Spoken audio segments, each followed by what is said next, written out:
Hello and welcome to another edition of The Tigers Down Under. I'm your host, as always, Alex, and with me I have Dan. Hey, how are you? Yeah, very good, very good. We've got a couple of games to catch up on because we were away last week, or I was away last week. And happily, two of those results are very positive. So we're going to cover both the Bolton and the West Brom games where we won by a 1-0 scoreline, scored, early goals in both games, scored by Fraser Campbell, clean sheets, back to back. So very similar sorts of games and very positive. We sort of said in our last episode that if we could get 4 points from these three games, that'd be a positive, and we managed to get six. So as frustrating as it is to still be 23rd in the table, I guess you have to look at it as well. If we hadn't had those 6 points, we'd be a whole lot worse off. So if we start with the Bolton game, which I didn't admittedly catch a whole lot of, what were your thoughts on that one? And obviously, great to see Campbell score quite early in that one, and then also great to see us hold on and keep out Bolton to get a clean sheet. Yeah, I saw some of this game. I didn't see all of it. It got just a little bit too late for me. But no, it was really good. It was a really good start. And Campbell, I mean, I think he's just about with those last two games. He's pretty much cemented himself as number one in for the forwards. He looks it just looks a lot more dangerous than Martin does. And he's he's in the right positions like a lot of the time. And if him and even just a couple of the others, Grasicki as well, and Bowen, and even Irvine, if they can just tighten up that a little bit at the front, like we'll actually start winning. I think winning more games and winning by more than one. Yeah, I was having a look through, and 12 of our 16 games so far in the league have been either draws or won or lost by a goal. So that's how tight it really has been. And when you look at it, like thinking like when you look at it like that, it sort of puts this whole season into a bit of a different sort of different light. It doesn't actually. I mean, yes, we've still lost a lot of those games, but it doesn't actually look as bad when you go, okay, so 12 of the games, so we've had a few draws, and then games against like 1-0 against Leeds, 1-0 against Sheffield. You know, Bristol they City as would, well. Yeah, yeah, like a lot of those games, they're very fine margins, and I think maybe we're just starting to see that we're starting to turn that corner a little bit, and we're starting to get on the right side of those fine margins. yeah. I did see a tweet which was quite funny saying that, well, does the side know that they can score more than a goal in the game? Because I actually can't remember the last game we would have scored two goals in. I have a feeling it might have been. Would it have been as far back as our win over, was it Ipswich that we beat? Or am I Yes, yeah, yes, it was it, was. was it, and we won 2-0? That was the last time we scored more than one goal in a Yeah, game. and it's great. And that presumably that's the only game this season, I think. No, No? there was also Rotherham 3-2. Oh, okay. Yep. Um, Uh, so but it's apart from that, yeah, yeah, they're the only two that we've scored more than a goal in. So which is quite remarkable when you think how free flowing and high scoring we were last season. Granted, we had um, Wilson who was doing quite well. Yeah, Wilson. Um, but also Bowen in top form as well. Bowen's been quite good this season, but he's sort of been a little bit patchy in front of goal. Campbell, as you say, he's really coming into his own now as the striker. It's just sort of a concern about whether he has the legs to start game in, game out, yeah, which is a bit of a worry. But clearly, he was able to back up from the Bolton game into the West Brom game as well, where he was also on the score sheet. So, um, you know, if Bowen scores a couple of games in a row and then Campbell scores a couple of games in a row, and then somebody else, Grzycki gets on the score sheet. As long as we've got somebody, as you say, finding the back of the net, tightening up a little bit up forward. Grzycki was really wasteful against Bolton, I think it was, where he had a few very clear-cut chances, couldn't put them away. And I think it's what we were saying last episode. It's just, you need to get off the mark, score a goal, and then maybe, hopefully, a few more goals can come. yeah. I think my notes that I wrote on Grasicki, I think he's just playing it. I think he's playing a bit too safe. I think maybe at times previously he was playing like he was trying to take it too far in, but now he's just like he gets as soon as he gets near the box, he's having a shot and he's always trying to like curl in the top corner, and a lot of the time he's actually like he's beyond the last man, and he should just at that point just be taking it there, another touch, another just get it in closer, draw the keeper out, and then he'll slot one, and then I think he's going to be. I think he'll be another one. He just needs that. He just needs that confidence. He needs that goal, and I think we might really start to see that all that stuff, the play that he had when he first came, and he was full of vigor, Yeah. which has been a bit missing of late. But I think he's starting to get there. I think he'll come good. I think he'll get us. He'll get a few goals throughout the season. Not as many as I expect that he's capable of, but And I mean, look, and you say this about a lot of players that at least he's getting in the position to have those misses. It'd be more concerning if he wasn't even looking like he could score a goal. I mean, we saw for a whole, month or so leading up to Bowen finally getting his first, that Bowen was getting in the positions, he was, hitting the post, he was, glancing it just wide, all that sort of thing. And you get very frustrated, but you think, well, at least he's getting in the positions. And then sure enough, he started to find the back of the net, started to get off the mark and get a bit of confidence. Very much the same with Grzycki. If he can perhaps, if he, even if he just gets, a very kind of fluky sort of goal, gives him a bit of confidence, and then, yeah, off he'll go. I guess in talking about Campbell nailing down striker option, it's very disappointing to see that Martin has kind of struggled as much as he has. I think he came in with a lot of expectation around his goal scoring record. And we had a similar sort of conversation about him last episode where we said if he can just get one goal, he suddenly might feel a bit of confidence. And he just can't seem to find that goal, can't find that sort of key to unlock his form. And maybe it is a case of if we can start winning a couple of games and the team can get a bit of confidence, and if he comes on, 60, 70 minutes into the game for Campbell and we're up 1 or 2 nil, there's less pressure on him to score a goal. And in those situations, sometimes it's easier to score a goal. yeah, I think Martin's a bit unlucky in that he came in, and obviously he's more of a front man, hold it up sort of centre forward. He doesn't have the legs Mm, to get in behind, which is a lot of how we like to play at the minute.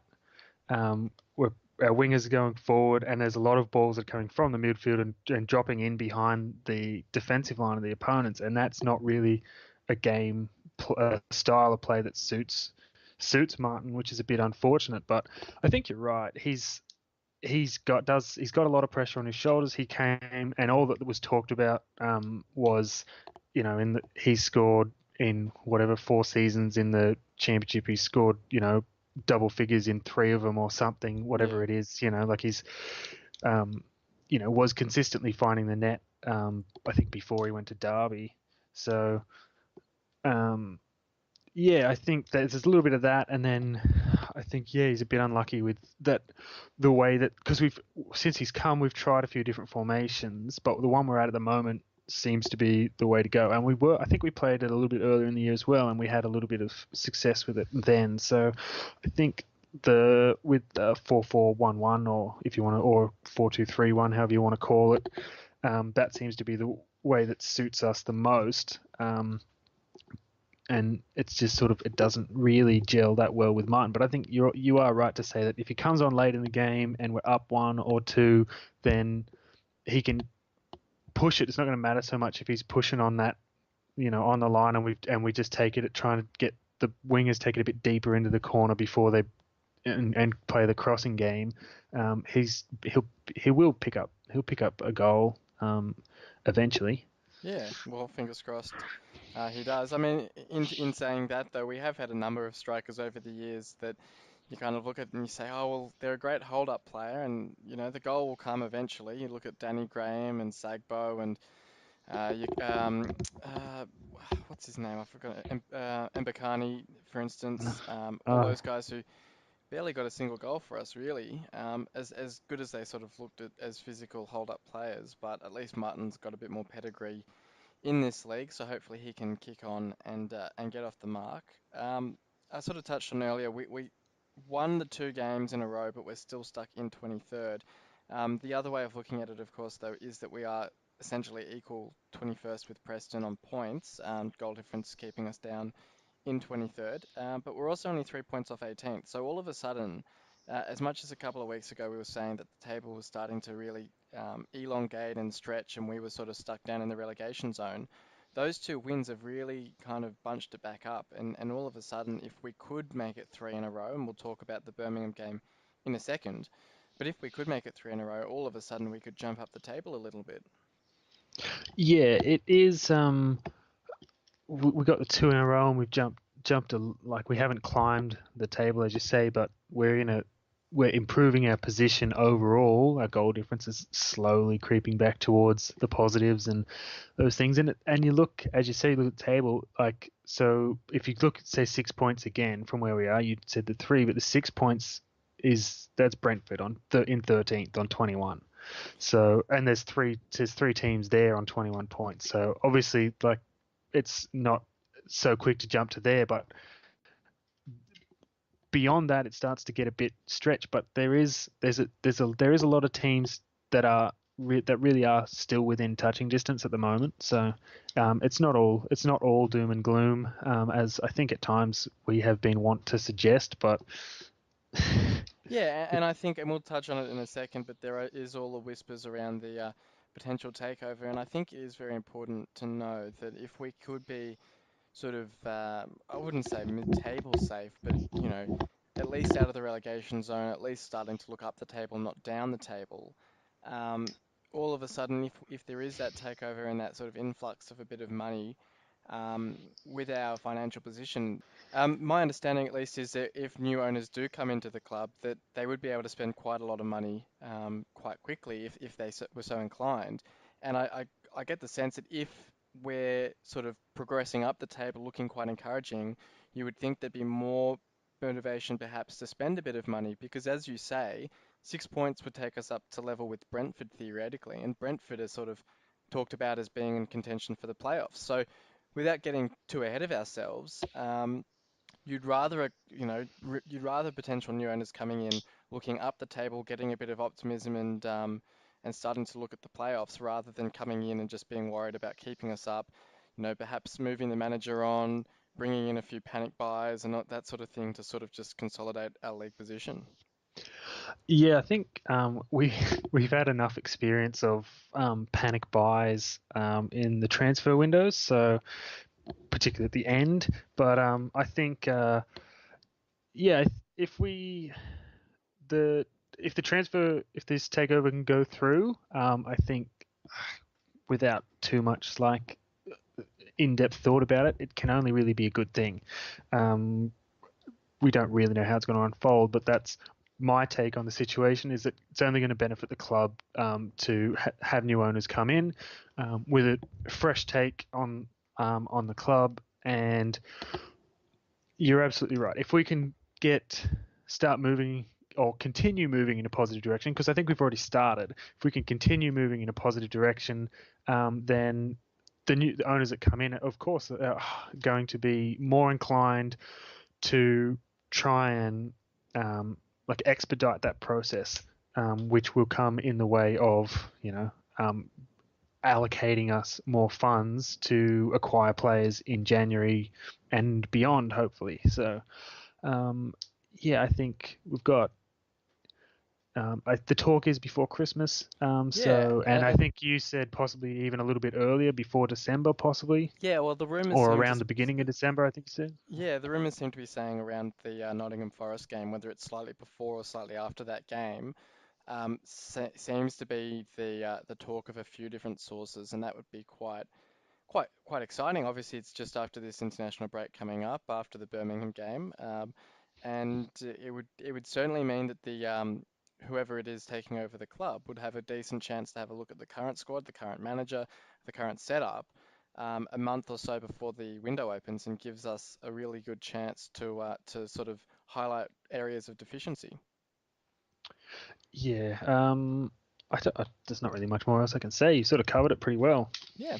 Well, we can talk now then about the game coming up against Birmingham, which, funnily enough, I mean, a couple of months ago you would have looked at this game and seen it in the sort of same category as the Boltons and the Ipswiches and so on, Prestons of the league in terms of teams that aren't performing too well. QPR's another one that a few months ago was really struggling, but Birmingham all of a sudden are in 10th, and they've had a really good run of really good run of form, sort of powered by their striker Judkewicz, if I can pronounce that correctly. I've probably butchered that.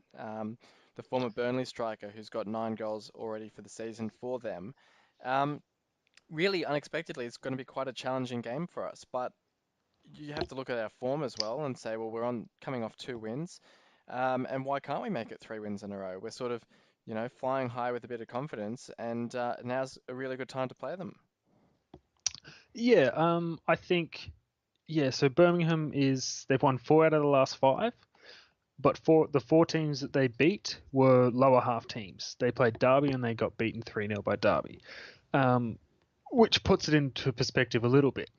There may be, I mean, four wins out of 5 is obviously that's a good record no matter who you're playing, but it's showing they're probably not quite as strong as maybe that makes them appear.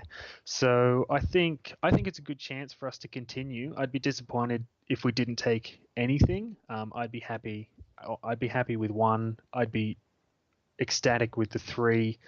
But I think the 3 is very possible. I just we're still in that fine margins, and I think possibly having them having their striker in such fine form that that might level it out a bit. I think we will be able to get a goal. I think we're creating so many chances at the moment that it's sort of one of those. We're sort of in a period where one's bound to go in because we're creating so many, which I mean is what you want really. So I see that, and I think even though our defense has been really good, um, I'm just thinking that a real quality striker or a striker who's in a rich vein of form, because we have been had some quality strikers against us in recent weeks, but I think yeah, someone in that rich vein of form who's just sort of anything they touch turns to gold. That's just going to count against us a little bit. So I'm probably expecting a draw, but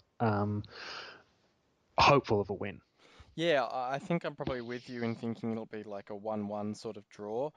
I can't see it being too ridiculously high scoring. I think for all the good form we're in, we're also trying to look quite solid at the back as well, and trying to kind of stymie any chances that the opposition gets. So I could see a 1-1 draw because, as you say, with the striker in such good form, it is going to be sort of almost inevitable that they'll find the back of the net against us. But yeah, I think if we could take a point from this game, it'd be quite positive. If we could suddenly turn it into 3 games without a defeat, 7 points, won from 3 games. All of a sudden certainly you're looking up the table and starting to make some progress up the table.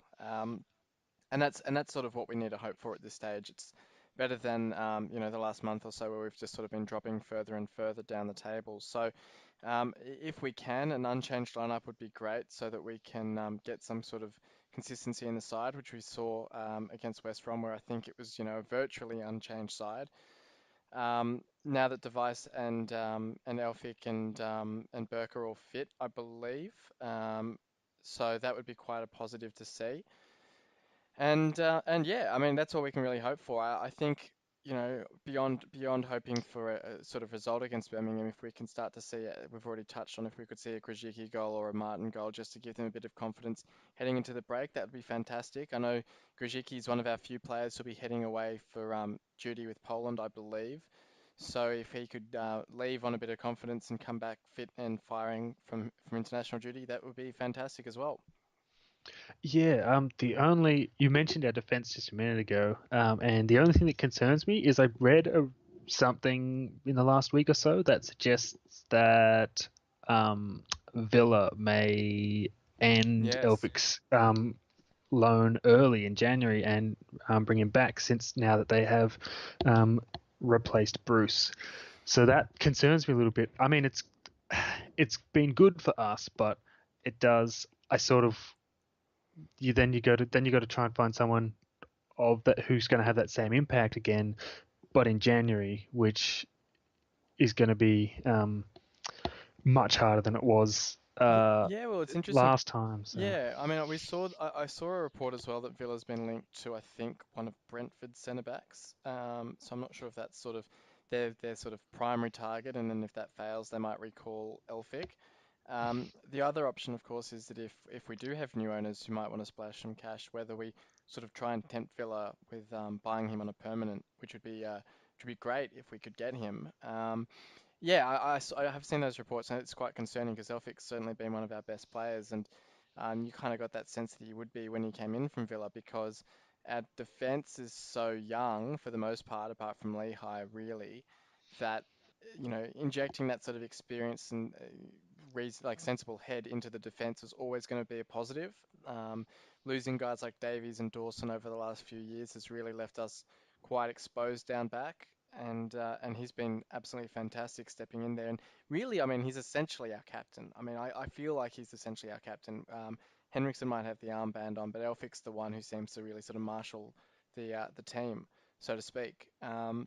So losing him in January would certainly be a huge blow. I would hope, if that's sort of looking a real possibility, that the club would be kind of preparing for all contingencies. But you never know with with the club and how they sort of go about things. But um, yeah, I think that's sort of it's probably the biggest concern heading into January. Yeah, although I think hopefully, like if new owners come in, that like once if we get this takeover and they've got a month, like they come in at say the beginning of December, hopefully they actually go and like make contact with these. Like I feel like there's nothing wrong with if they contact us and then like Villa and just said, we've just come in, you know, have you got any indication on, what your plans are? I mean, they might not tell you anything, but they might say, at this stage, there's a good chance we're going to take him back, and then at least you got to go and do Yeah, something. yeah, yeah. So just rounding out the Birmingham City game, then. So you're tipping a draw in this one? Yeah, I'm tipping a draw. Yeah, I think I will as well. Um, And then just before we go, as many listeners may be aware during the week, so last weekend, or sorry, the weekend before, I got married, and a video sort of floated around social media. I originally tweeted it out because I just thought it was a bit of fun, and it sort of went viral from there and got picked up by the Hull Daily Mail as well of a video from my wedding night, whipping out the Hull City shirt late at night to the tune of Jackson Irvine's chant, which is a good bit of fun, and it was great to sort of get a bit of media focus on the Australia groups, I guess I'd say, because it was good to see that the podcast getting promoted a little bit in the article, and it was also good to see Irvine himself responding to the video. So it was all a good bit of fun. Yeah, it was, and it was good to see. I thought it was really nice. All good that Irvine. I think he retweeted and said this is next level. So Yeah, so that was good, and it's good to see. I mean, it's nice to see that they actually like those things actually do get to them, and that they get like they're happy to put their retweet that and put that opinion, nice yeah, it was nice. I friendly. mean, I was sort of hoping he'd said maybe give it a like or something. It was nice to see the retweet, and I do want to reassure people that I didn't have the shirt under my wedding suit the whole day. I did only put it on for the dance towards the end of the night. So my very tolerant wife was not subjected to a Hull City shirt for too much of the evening, and I was very good to get changed and all smartened up again for our photos at the end of the night as well. So. There was no tension there from her point of view, and I think, as she said in the article when she spoke to the journo, that she's kind of accepted that this is part of her life now, and she's of course she's hosted an episode in the past, a couple of probably about a month ago now, so she's very much an active part of the Hull City Australia community. Yeah, I think we can all agree that you've got a keeper there, Alex. Absolutely, and on that note, then I will say thank you for coming on, Dan. No worries. And thank you everyone for listening in. Until this time next week, come on, City. You've been listening to the official Hull City Australia podcast. For more discussion, join us on Facebook in the Hull City AFC Australian Supporters Group, or follow us on Twitter at Hull City AFC Oz. The music was created by Amber and Black.